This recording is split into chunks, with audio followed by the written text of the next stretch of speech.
Je vous invite à accueillir le chef du Parti québécois, M. Paul Saint-Pierre Plamondon.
Merci.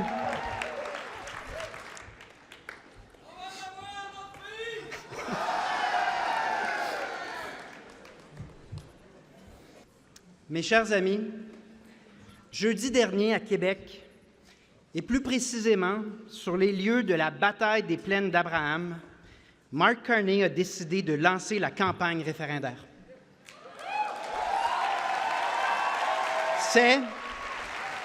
C'est à l'évidence à titre de chef du camp du non qu'il a choisi sur les lieux précis où a débuté la domination coloniale britannique sur les Français, sur les peuples autochtones, d'utiliser la même technique qui a été utilisée pour empêcher l'émancipation des Québécoises et des Québécois lors des 2 derniers référendums, la même technique qui a été utilisée pendant des siècles et qui est au cœur du colonialisme, celle du mensonge. Celle d'un mensonge grossier et éhonté, prononcé avec toute l'assurance et la suffisance de la personne en position de domination coloniale. Le vaincu a toujours meilleure mémoire que le vainqueur qui s'efforce de faire oublier le passé. Cette citation est de René Lévesque et elle précède la fondation de notre parti. On est en 1951 à ce moment-là. Donc, ce début de la campagne du camp du non, jeudi, a le mérite de clarifier la suite des choses. Un nouveau cycle politique est bel et bien commencé. Un nouveau chapitre de notre histoire s'ouvre devant nous.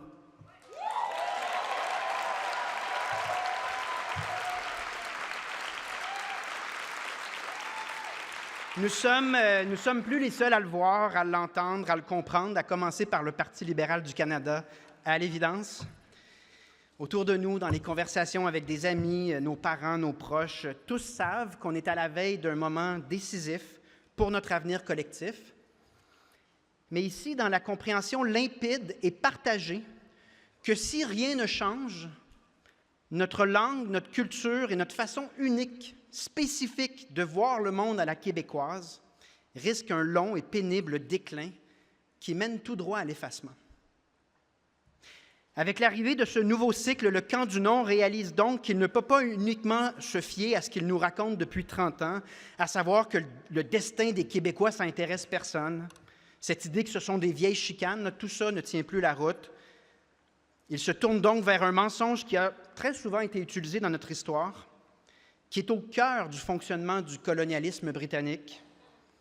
Ce mensonge, c'est celui que le Canada, ce serait un partenariat respectueux à l'avantage du Québec.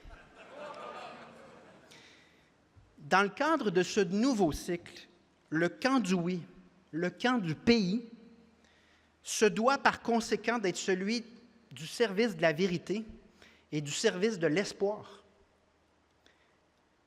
L'espoir que devant le mensonge et l'abus de pouvoir, la justice triomphera finalement et la quête d'un peuple, la quête du peuple québécois, cette quête qui consiste simplement à exister comme tout peuple normal avec sa propre démocratie, comme n'importe quel autre peuple dans le monde, une quête qui a débuté avec les Patriotes, que cette quête finalement trouvera tout son sens. Car l'histoire ne doit pas seulement être respectée, au sens qu'elle ne devrait jamais être traficotée, déformée, mais l'histoire également doit trouver son sens, doit avoir du sens. Notre devise au Québec, c'est « Je me souviens ». Mais à quoi bon se souvenir si notre mémoire déboucherait sur notre déclin et ensuite notre effacement, précisément par ceux qui travaillent à l'évidence aujourd'hui à effacer notre souvenir?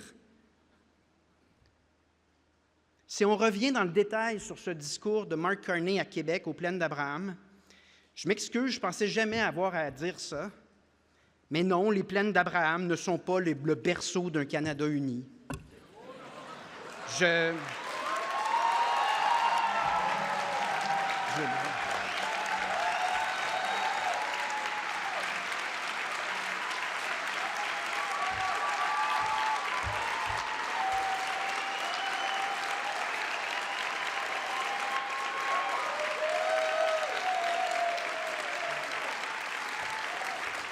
Les Plaines d'Abraham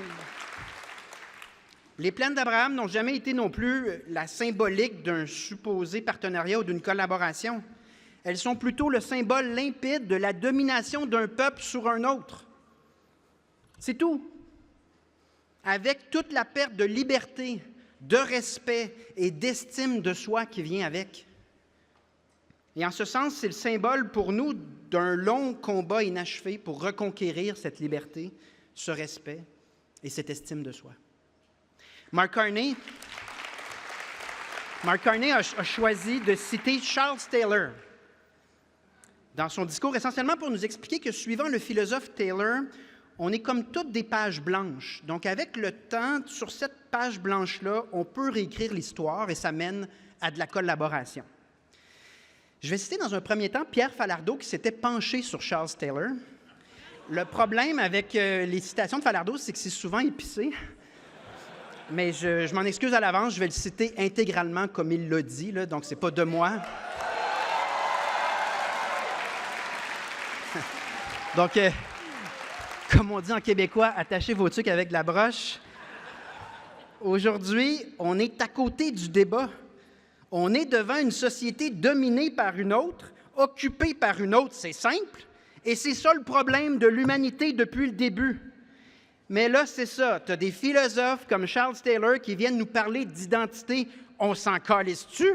C'est pas une question d'identité, c'est un problème de vol des choses.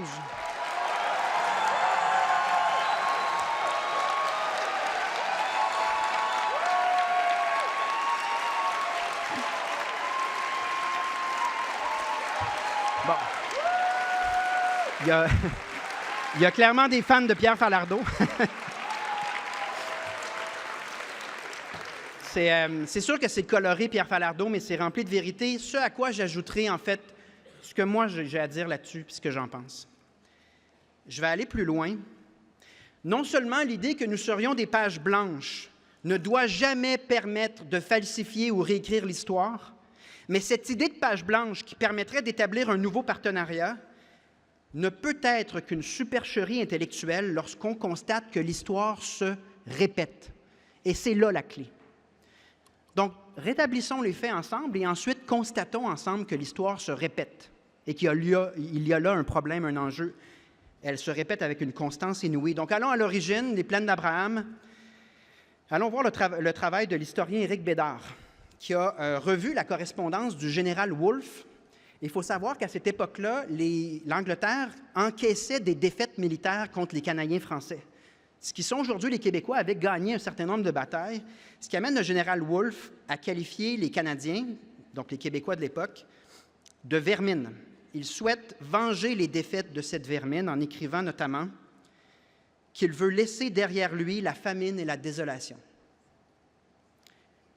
Le résultat à l'époque, ce sont des fermes brûlées, des gens cachés dans leur sous-sol ou dans des églises et qui vont brûler dans des circonstances, ou vont mourir dans des circonstances assez atroces. Et là, on me répondra à ça, « Oui, mais c'était en 1759, c'est pas le temps de rappeler ces faits-là. » Je ne cite pas ça pour de se victimiser du tout. Je fais juste dire, une personne raisonnable et honnête ne peut pas conclure sur cette base-là que c'est le fondement d'une collaboration et d'un partenariat. Ça ne se peut pas.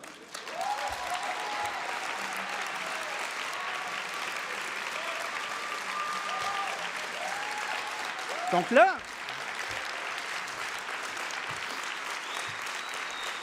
là, certains vous répondront, oui, mais ça, c'est au début. Mais à travers les époques, ça s'est amélioré, ça a changé. OK. Intéressons-nous un instant à la révolte des Patriotes, qui est quand même beaucoup plus tard, et à la répression meurtrière dont il est véritablement question. On peut s'intéresser aussi à la crise de conscription, quand l'armée canadienne est venue tirer sur notre monde à Québec. Intéressons-nous d'abord à la déportation des Acadiens, ou est-ce qu'on va prendre Louis Riel et les Métis?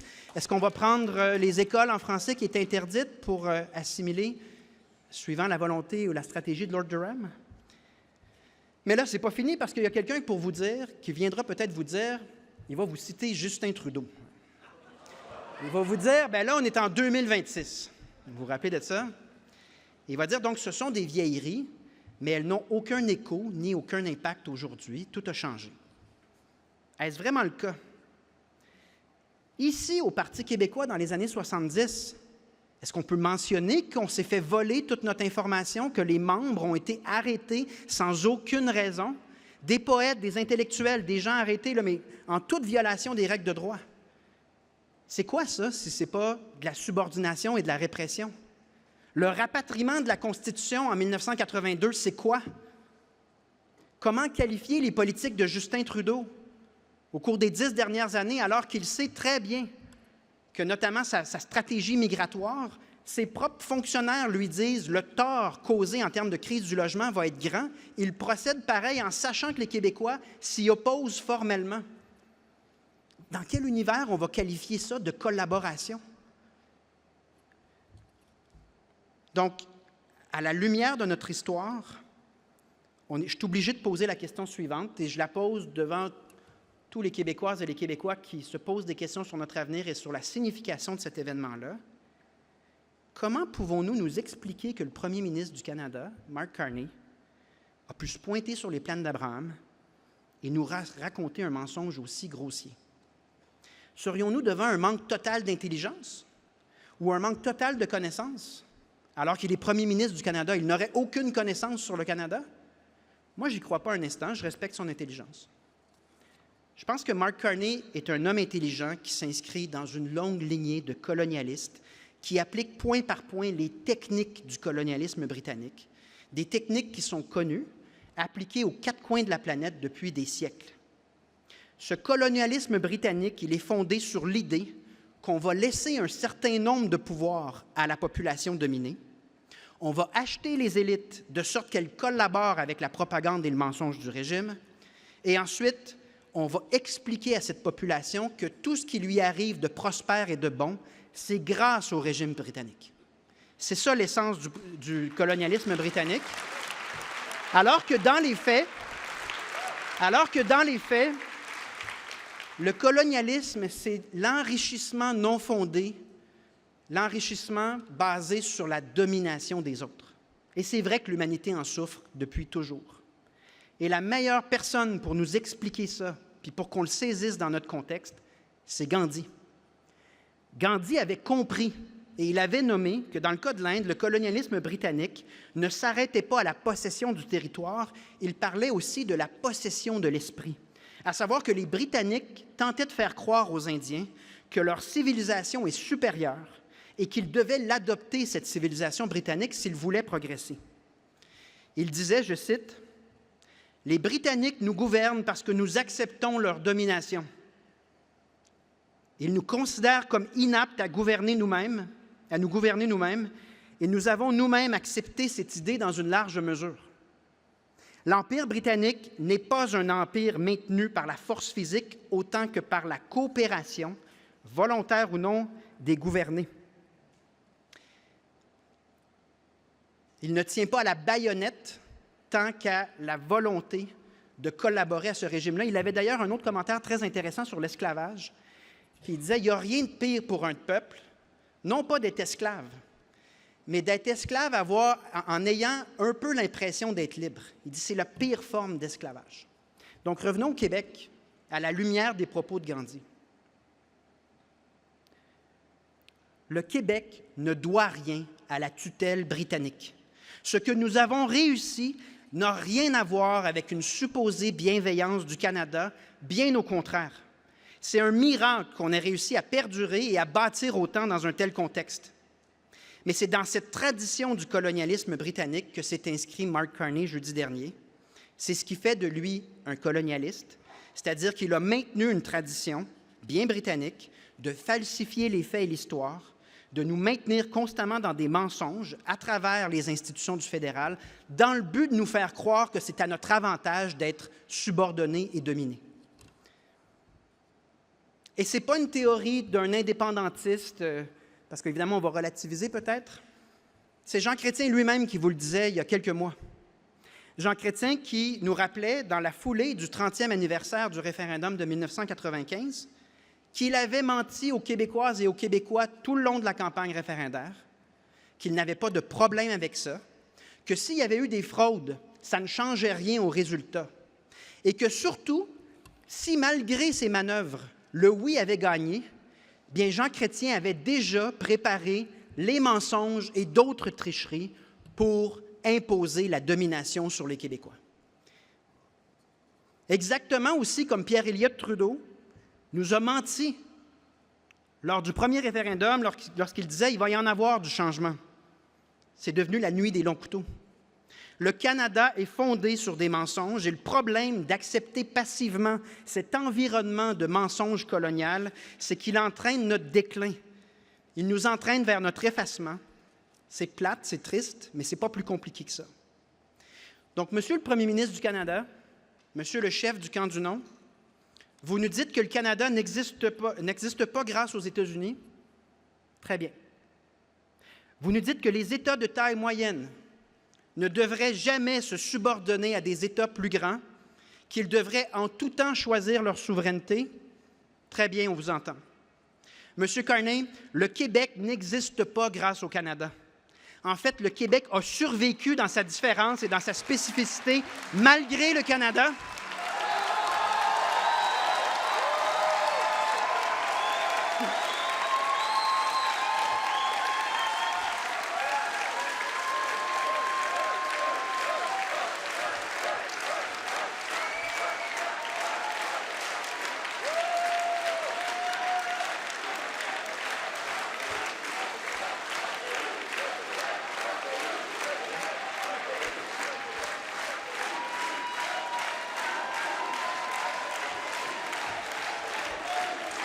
Il a survécu, il a accompli de grandes choses malgré le Canada, malgré toutes les tentatives de sabotage et d'assimilation. Et ces tentatives ne sont pas que dans notre histoire lointaine, elles sont récentes. Elles ont cours présentement. Donc non, M. Carney, le Québec n'a jamais eu de partenariat avec le Canada. On n'a qu'à voir certains moments marquants. Là, on n'a jamais été consulté, ni on n'a jamais consenti à l'Acte d'Union, à la Constitution de 1867. Encore moins au rapatriement de la Constitution en 82. Et c'est sûrement pas dans le cadre de Meach ou de Charlottetown qu'on en est arrivé à une collaboration. Ça a été malheureusement un échec assez lamentable. Il n'y a jamais eu de partenariat pour toutes ces raisons, mais surtout, il n'y a pas de partenariat parce qu'un peuple n'a pas besoin d'être vassalisé. Il ne peut pas être sous la domination d'un autre et qu'on puisse ensuite parler de collaboration. C'est l'inverse. Cette domination, elle est malsaine et elle doit cesser. Et donc,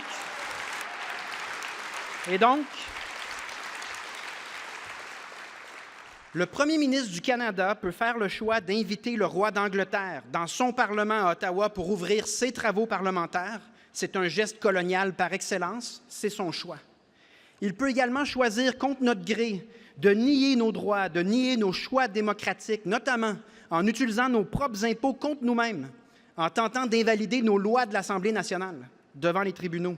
Mark Carney peut également choisir de ne pas respecter les champs de compétences du Québec et donc ne pas respecter la démocratie québécoise en abusant du pouvoir illégitime du fédéral de dépenser à même nos propres impôts. Il peut également faire le choix d'imposer une politique migratoire qui rend la pérennité du français et l'accès au logement quasi impossible, tout en ayant le toupet de nommer Mark Wiseman, le financier, l'un des architectes de cette politique migratoire insensée, comme ambassadeur des États-Unis pour parler en notre nom. Il peut faire tout ça. Mais suivant les principes qu'il a lui-même énoncés, à savoir qu'on doit choisir la souveraineté sans jamais consentir à la subordination, nous allons rompre avec le colonialisme britannique et créer notre propre pays.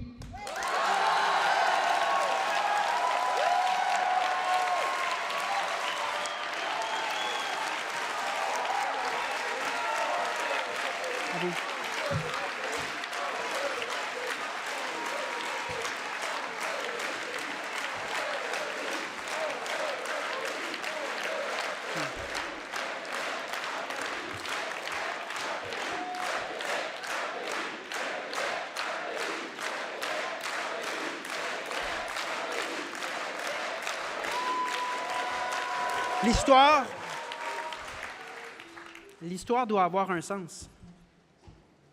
Il y a des générations de militants qui me disent être contents d'être encore parmi nous. Pour voir ça, l'histoire doit avoir un sens. Et je veux citer, parce que Mark Carney était à Davos, et devant les milliardaires de Davos, il a cité un philosophe important qui est Václav Havel, qui parle de la période du communisme. Havel, essentiellement, se posait la question, et c'est ce qui a été présenté à Davos, là, il se posait la question, mais comment un régime politique aussi toxique a pu perdurer aussi longtemps? Quels sont les mécanismes qui mènent à ça? Et ce que Havel nous dit, et c'est ce que Carney nous dit parce que c'est ce qu'il a cité, la réponse d'Havel, elle est simple, la raison, c'est qu'il y a des citoyens qui s'adonnaient quotidiennement à des rituels et à des messages qu'ils savaient étaient faux. Donc, Mark Carney faisait référence aux commerçants qui, à chaque matin dans sa vitrine, placent l'inscription « Travailleurs du monde, unissez-vous », en sachant très bien que c'est de la foutaise et que le régime est toxique. Donc, Havel, tel que cité par Carney, nous dit qu'il y a un prix au mensonge. Et si vous voulez un exemple très concret dans le contexte québécois de quelqu'un qui met sa pancarte, là, en sachant très bien que ce n'est pas vrai, regardez en 48 heures combien de députés et de ministres du Parti libéral du Canada sont venus nous expliquer, chacun à leur manière, que la vérité est relative, que ce que Carney a dit, ce n'est pas grave, que tout dépend en fait de l'interprétation, que les intentions étaient probablement bonnes, que l'important c'est l'unité canadienne. Bref, ils ont tous chacun trouvé une façon de mettre dans leur vitrine le mensonge. Et je vais leur répondre avec ce que Mark Carney nous enseigne. Il y a un prix au mensonge, selon Havel. Ce prix, c'est qu'il y a beaucoup de problèmes et de souffrances qui découlent de la tolérance au mensonge parce que c'est essentiellement de consentir à l'abus de pouvoir. Donc, on a le choix, essentiellement, selon ce philosophe, de participer au mensonge ou on peut choisir de se tenir debout, exiger la fin de la mascarade, la fin de l'abus de pouvoir, la fin des institutions qui ne nous représentent pas sur le plan démocratique et trop souvent travaillent contre nous. Nous pouvons exiger la liberté, la justice et la démocratie.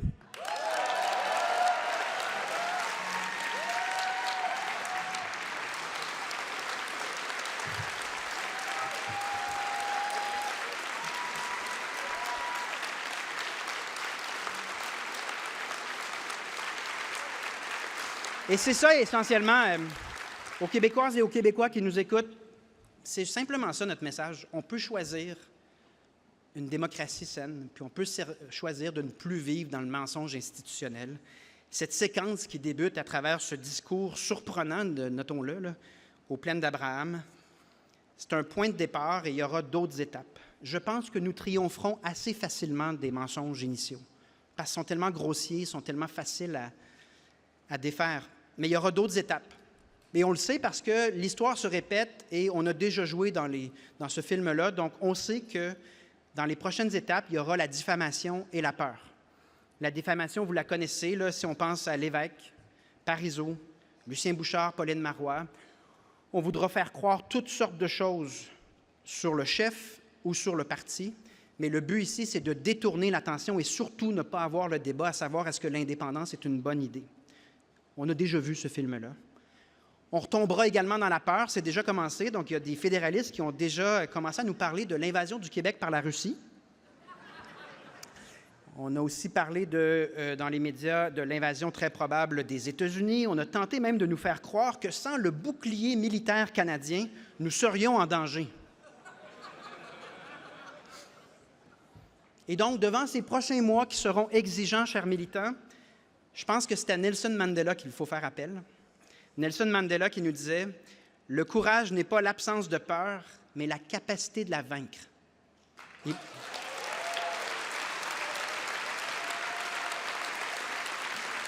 Il y aura de la peur. Il y aura de la peur. On va utiliser ce type d'argument-là, mais nous sommes capables de se tenir debout et nous sommes capables de vaincre cette peur. Quand on a un premier ministre canadien qui tente de falsifier notre histoire, nous avons tous, donc, collectivement, non seulement un devoir de mémoire et de rigueur, mais le devoir que cette mémoire serve à quelque chose. Nous avons, devant cet environnement toxique de mensonges, d'abus de pouvoir, de gaspillage des fonds publics et d'origine coloniale, de relents de colonialisme, la responsabilité de changer d'avenir. Changer d'avenir pour donner mieux aux prochaines générations. Pour faire en sorte qu'ils n'aient pas à vivre cela, nous avons donc une responsabilité de réussir. C'est une responsabilité. Nous ne pouvons plus nous contenter de l'indignation éphémère à la pièce. Elle ne nous sert à rien, elle mène nulle part. La CAQ vient de consacrer 8 ans à nous démontrer ça. Nous ne méritons pas le déclin. Le même déclin que le fédéral a réservé à tous les francophones dans toutes les autres provinces canadiennes, nous ne le méritons pas, nous méritons mieux. On doit constater que les politiques migratoires, culturelles, linguistiques et tous les empiètements dans les champs de compétences que le fédéral nous a imposés dans les dernières années, c'est ce dont il est question, le déclin planifié. Le devoir de mémoire, c'est donc également un devoir d'action, parce qu'après tout, à quoi sert se souvenir si, comme le veut notre devise, si on ne fait rien? Notre grand poète national Gaston Miron disait « Nous ne serons jamais plus des hommes si nos yeux se vident de leur mémoire. » Je vous ai dit que le camp du oui sera le camp de la vérité et de l'espoir. Rappelons que la vérité, parfois, elle n'est pas joyeuse, puis elle n'est pas facile. On ne choisit pas à la naissance le passé. On ne choisit pas donc le passé qu'on doit affronter. Quand j'avais soulevé à un autre conseil national qu'il y avait eu des pendaisons puis des déportations dans le Canada, rappelez-vous combien de personnes ont dit à quel point j'étais radical, toxique et dangereux? Il y a un prix des fois à la vérité, parce que la vérité, si elle n'est pas rose, elle demeure ce qu'elle est, ce sont des faits. Or, même si elle est exigeante, cette réalité, elle a une valeur et Gandhi, comme Mandela, nous demanderait de le faire sans aucune haine. Il y a moyen de servir la vérité puis servir l'avancement de la société, avoir des conversations qui sont exigeantes, parfois un peu sombres, mais en n'embarquant jamais dans la haine. Et nous sommes capables de ça.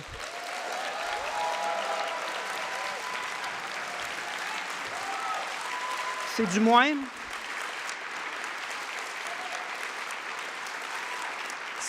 ce que Gandhi et Mandela nous demanderaient de faire. Et puisqu'ils ont réussi, c'est peut-être une bonne idée de les écouter. Donc, la vérité, mais dans l'esprit de rechercher une paix durable. Dans l'esprit aussi où que les Canadiens entendent ce qu'on dit, puis sont capables aussi du même jugement et de la même recherche de vérité. Je divulgue à l'avance que je ne suis pas Gandhi. Et à ma connaissance, nous n'avons pas de lien de parenté.